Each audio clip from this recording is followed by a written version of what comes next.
ग्रंथकार इस एपिसोड के 8वें एपिसोड में हम आपका स्वागत करते हैं। पहले एपिसोड में आपने महाकाव्य पढ़े, दूसरे में आपने नाटक पढ़ा, तीसरे में आपने गद्य काव्य पढ़ा, चौथे में गीत काव्य और खंड काव्य को पढ़ा, पांचवें में स्तोत्र काव्य आपने पढ़े, छठवें में सुभाषित काव्य पढ़ा और सातवां ऐतिहासिक काव्य पढ़ने के बाद आठवें में हम लोग प्रमुख कथा साहित्य पढ़ेंगे और उनके लेखक। कथा साहित्य का मतलब हुआ जो कहानियां जिसमें लिखी गई, जैसे पंचतंत्र हुआ, हितोपदेश हुआ।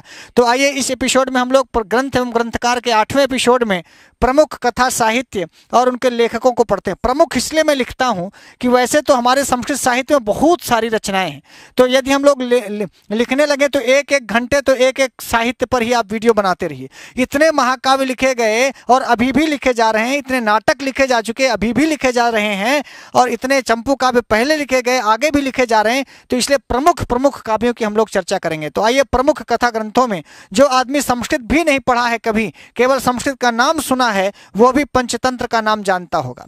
शायद ऐसा ही कोई भारतवर्ष में दुनिया में हो जो पैदा हुआ हो और मानव हो और पंचतंत्र को ना सुना हो। तो पढ़ते भी हैं लोग। पंचतंत्र का हिंदी संस्करण हर बाजार में मिलता है और विष्णु शर्मा इसके लेखक हैं।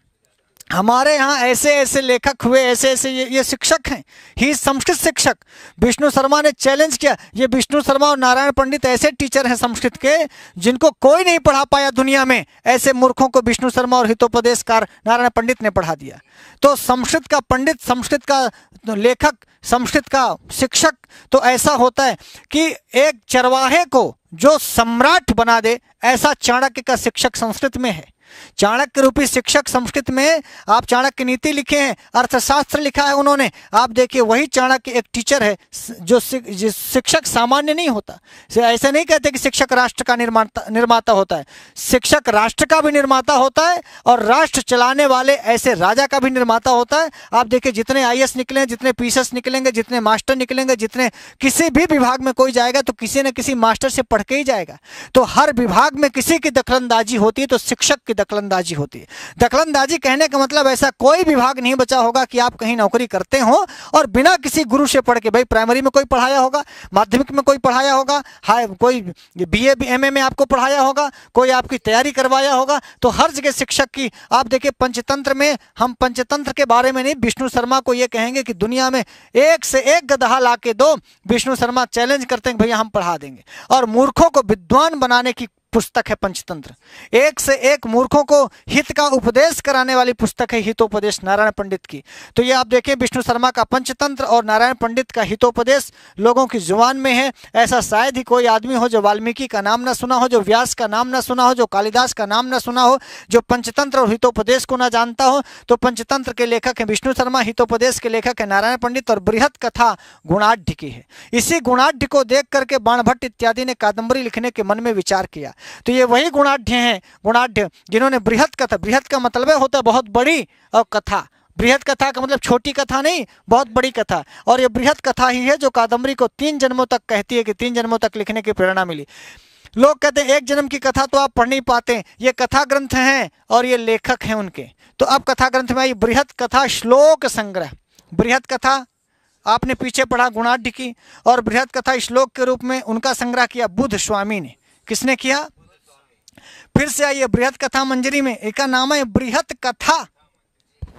बृहत कथा आप देखिए रामायण मंजरी क्षेमेंद्र का, भारत मंजरी क्षेमेंद्र का, बृहत कथा मंजरी क्षेमेंद्र का। तो बृहत कथा मंजरी में भी इसमें कथाएं हैं। रामायण मंजरी में रामायण की कथा है, भारत मंजरी में महाभारत की कथा है, बृहत कथा में बहुत प्रकार की कथाएं क्षेमेंद्र ने यहाँ लिखी। और कथा सरित, कथा रूपी नदियों का सागर, कथा सरित सागर। सरित माने होता है ब्रह्मा जी नदी, और किसकी नदी? कथा की नदी। और कथा की नदियां जाके किस में मिलती हैं?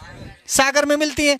तो सारी कथा रूपी नदियां जाके जिस सागर में मिले वो है कथा सरित सागर, वो है कथा सरित सागर। कथाओं की नदियां, और हर नदी जाके समुद्र में मिलती है। तो हर कथा रूपी नदी जाके जिस सागर में गिरे वो सोमदेव का है कथा सरित सागर। वही सोमदेव का क्या है? कथा से। तो आप ये मत रटना, कुछ रटना नहीं पड़ता है। जहाँ भी अंजरी मंजरी आए, मंजरी मंजरी मंजरी मंजरी, तो आप जानिए क्षेमेंद्र की रचनाएं ना। हाँ, पर ये 100% सच नहीं है। हाँ, पर कथा सरित सागर सोमदेव का पढ़ा आपने। अब देखिए वेताल पंचविंशतिका, कभी आपके छोटे बच्चे हों, आप चाचा बने, आप पापा बने, तो ये ग्रंथ आप पढ़ाइए। पंचतंत्र आप पढ़ाइए बच्चों को, हितोपदेश आप पढ़ाइए, इसकी कहानियां पढ़ाई, बेताल पंचविंशतिका की कहानियां पढ़ाई जो शिवदास एवं जम्भल दत्त ने मिल करके लिखी। शिवदास, हाँ, बेताल पंचविंशतिका, बेताल 25 जिसको हिंदी में अनुवाद कर रहा है लोगों ने। पंचविंशतिका का मतलब होता है 25 मजेदार कहानियां इसमें, तो बेताल 25 हिंदी में इसका अनुवाद हुआ है। बेताल पंचविंशतिका शिवदास एवं जम्भल दत्त ने लिखा है, आप पढ़िए। इसमें एक बेताल की कथा, वो हर एक कहानी इतनी जबरदस्त कहानी है और इतनी सीख है उसमें कि आप बड़े से बड़े लोग क्या कहानी सुनाएंगे, जो दादा नानी लोग आपको बचपन में कहानी सुनाए होंगे वो सब कथा सरित सागर की कहानियां हैं, बेताल पंचविंशतिका की कहानियां हैं, पंचतंत्र की कहानियां, हितोपदेश की कहानियां हैं। पंचतंत्र में, हितोपदेश में देखिए भालू की, बांदर की, गाय की, भैंस की, बकरी की, बहुत सारे पशुओं को लेकर के छोटे छोटे बच्चों को जो कहानियां आपको सुनाना है, तो आप ये देखिए कि बहुत सारी कहानियां आपको पंचतंत्र में, हितोपदेश में, कथा सरित सागर में, बेताल पंचविंशतिका में, और ये सिंहासन द्वात्रिंशिका, लेखक का नाम तो अज्ञात है पर ये ग्रंथ आपको मिलेगा सिंहासन द्वात्रिंशिका, द्वात्रिंशत पुत्तलिका या विक्रम चरितम या विक्रमार्क चरितम, इसी के सब नाम है, ये सब इसी के नाम है। सिंहासन द्वात्रिंशिका, द्वात्रिंशत पुत्तलिका, द्वात्रिंशिका का मतलब क्या होता है 32, द्वात्रिंशत पुत्तलिका, विक्रम चरितम या विक्रमार्क चरितम, तो ये एक कथा ग्रंथ है। शुक सप्तति तोता कथा कहता है, 70 कथाएं लगभग इसमें कहता है शुक सप्तति में ना, शुक सप्तति में। इसके भी लेखक का नाम अज्ञात है। बहुत बार लेखक अपना नाम लिखने में नहीं, वो काम करने में विश्वास करते थे। अब यहाँ तो लोग अपना परिचय पहले देंगे, काम बाद में होगा, उनको नाम पहले चाहिए, पैसा पहले चाहिए। तो यहाँ देखिए, लेखकों से सीखिए। क्यों आप लेखकों का काल अनुमानित करते हैं? अनुमानित इसलिए कि उन्होंने अपना लेखक लिखा नहीं, अपने माता पिता का नाम लिखा नहीं, खुद का नाम लिखना ही नहीं चाहते थे, वो काम करके चले गए। शुक सप्तति लिख करके चले गए, सिंहासन द्वात्रिंशिका लिख करके चले गए, और पुरुष परीक्षा विद्यापति की रचना है। और भोज प्रबंध पढ़िएगा, बहुत मजेदार ग्रंथ है बल्लाल सेन का। मजेदार इसलिए कि भोज प्रबंध में बल्लाल सेन ने कालिदास को भोज से मिलवाया, काल्पनिक मेल है। देखिए, भोज का समय अलग है, कालिदास का अलग है, लेकिन उन्होंने सबको माघ से भारवी को मिला देते हैं। वहां गए, मतलब उन्होंने ये काल्पनिक कथाएं हैं ना, कथा, तो भोज के दरबार में सबको बुला लेते हैं, ऐसी कहानियां चलती है। तो बल्लाल सेन का भोज प्रबंध आप पढ़िएगा, बहुत मजेदार कथानक, छोटा सा ग्रंथ है, बहुत भारी ग्रंथ नहीं, रामायण महाभारत की तरह नहीं, आप पढ़ें तो एक दिन में खत्म हो जाएगा।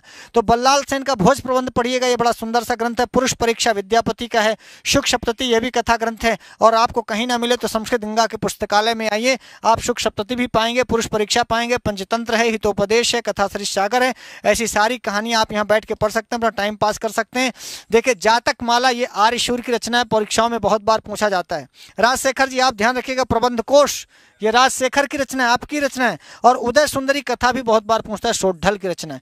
ये सोढ़ल, राजशेखर, आर्यशूर यानी जातक माला, प्रबंध कोश, उदय सुंदरी कथा आपके पाठ्यक्रम में नहीं है, टीजीटी पीजीटी में नहीं है, बीए एमए में आपके पाठ्यक्रम में नहीं है, हाई स्कूल इंटर में आपके पाठ्यक्रम में नहीं, इसलिए आप हो सकता है नाम ना सुने हो, लेकिन जातक माला प्रसिद्ध जातक कथाएं हैं, आर्यशूर के द्वारा रचित है। प्रबंध कोश राजशेखर की रचना है, और उदय सुंदरी कथा ये भी महाकवि सोढ़ल की रचना है, जिसमें कथाएं हैं।